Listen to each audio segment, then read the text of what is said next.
So as you can see, I've marked up the year where the previous bull run ended, which was around the November time 2021, and I've marked up the beginning of this year over here. So let me get my pen out so you can see.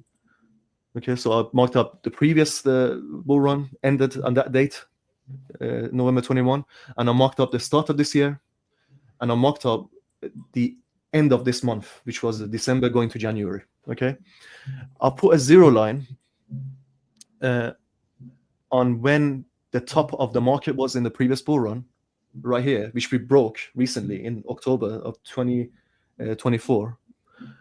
And I've also marked up the monthly close, which I will show after this one. So this current monthly close and the yearly close right here. Okay, so we had the start of the year, and we had the previous yearly close of 2023. And as you can see, guys, we went through this bear period where investors sold off their assets. They came out of the market. There was a period where there was a lot of people that were stuck in positions, but there were some smart traders that were selling these tops. They knew that the bull run was over. And then we went into an accumulation period where the market moved in a sideways formation. And as you can see from the volume, this is the volume right here. As you can see from the volume, there was a decline in volume in the market, and then we came into an equilibrium type of volume. And then, as you can see, this is the volatility. So this is what I use for volatility is ATR, and it shows you what the returns are, the probability of your returns, and how quick the market moves, and how the length of the candles in the market. So because we're on the weekly candle, every single one of these candles represents 1 week. So as you can see, as we went through the weeks, there was a decline in volatility as well, until we came into equilibrium where the volatility was in a constant place. And RSI as well. RSI also was declining. It went down all the way to the 30% area, all the way from the 80%, 70% to the 30% area in a very short period of time. We retraced back to 50%, and then it went even for a deeper pullback back into the 30%, in the 20s. And that was the indication that the market was very, very oversold. And that's where some smart investors started picking up these prices as well. So we saw volatility increase in this area, and we saw the accumulation period, which was ended right at this time here, which was the 30th of October. And then since the 30th of October 2023, we started going through. Let me delete this. This is supposed to be that. We went through a period of expansion. So the accumulation was over. We went through a period of expansion where the price expanded. And you can see from the 10 and 20 EMAs right here, you see these lines, blue and red. The blue line represents the 10 moving average, and the 20 represents the 20, and the red represents the 20 moving average. And it started moving upwards as well, like expanding and moving upwards. And it was an indication that the price was moving from one destination, one spot, to another spot. And then we went through a period of reaccumulation again right here, and we got another burst and expansion of the market, and then we broke all-time high here, and we created a new high. We went into a price discovery, and investors thought that this is a good spot to take profit, and that's why we saw a bearish candle print, and we're now seeing some consolidation in this area. So now that we know where we are in the market, so we've broken out the all-time high, and we are consolidating. We're going to move on to I'm going to show you the daily and the hourly time frames. Let me delete all of the drawings. Let me just delete this period. It's all right. So as you can see, guys, I have this vertical line drawn over the last candle of the month, the starting candle of the month, okay, the opening, and I've got a zero line here drawn over the close of the previous month. Okay, so as you can see, guys, as the month started, this month of January started, we had multiple bullish candles printing. There was a lot of buyers interested in these prices. They were buying. There was a lot of demand, and the volume was also above the 10 moving average. So this one is the 10 moving average. 10 moving average is basically telling you the average of the 10 previous days or previous candles. So in this case, days.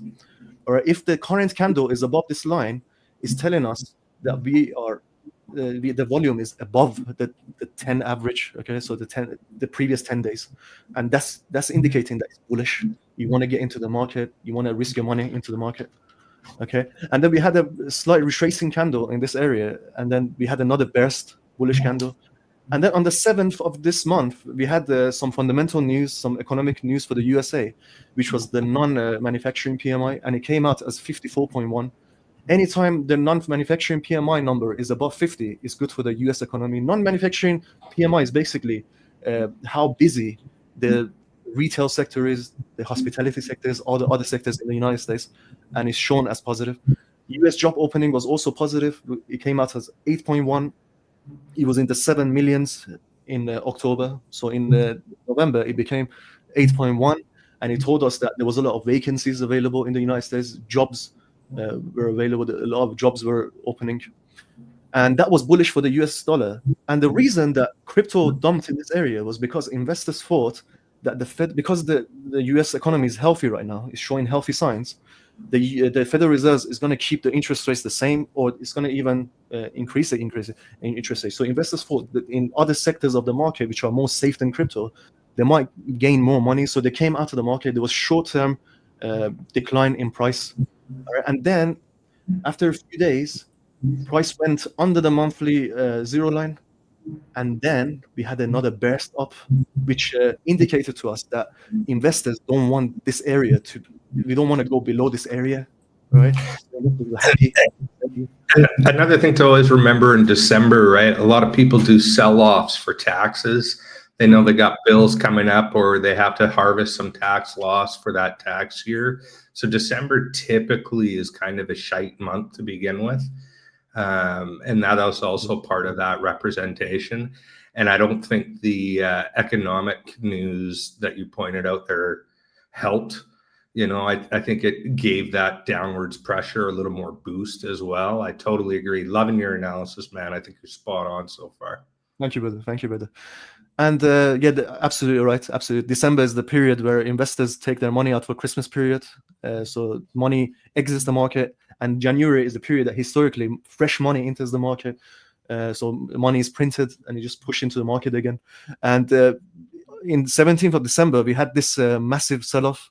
And it looks like we literally retrace back to that sell-off again. So there could be a period here where we will consolidate in this area. As you can see, we got some bearish candles, but the volume is rising. The interest is rising in the market. The volatility is also rising. And we are also in a high demand area. So we are above 50% on the RSI. We're still high in demand. And if I draw a box on the current day that we're in right now, which will show on the hourly time frame, right there, it looks like we are in a period of consolidation. And on the hourly as well, we had this sell-off in this area, and we had this next sell-off, which was around this area, which was a major sell-off. Look at this. We're literally in that area again. So we could have short-term decline in prices and potentially retest this area again, 3.5, or worst case scenario, 3.3 if something happens in the market. So that could be an area of interest that we could get in. I found it fascinating. I found it fascinating that nobody really talked about when we hit our all-time high in the crypto market cap. You didn't really see that anywhere, and that was huge. Getting to those, high threes, and now that's acting as resistance, as we're clearly seeing lately.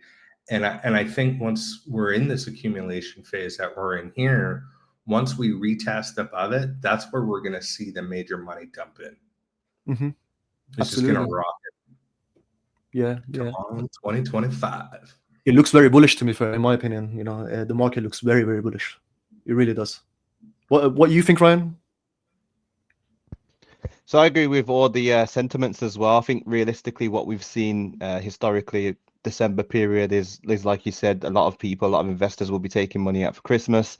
A lot of things that we started to see as well with assets that were not necessarily just in crypto. We started to see the stock market start to go down as well.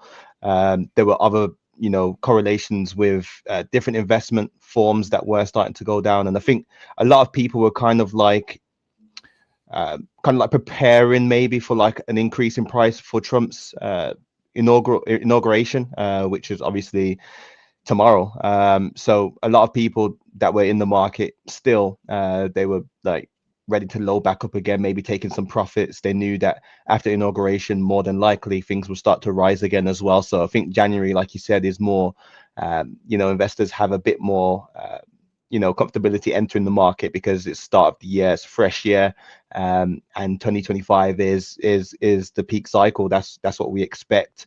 And not just that as well, there's so many theories and factors that go into it. Like I have my own I'm a conspiracy theorist with some of the things that I say, but yeah, no, there's definitely some factors that I can see that are pointing towards more bullish momentum in the market.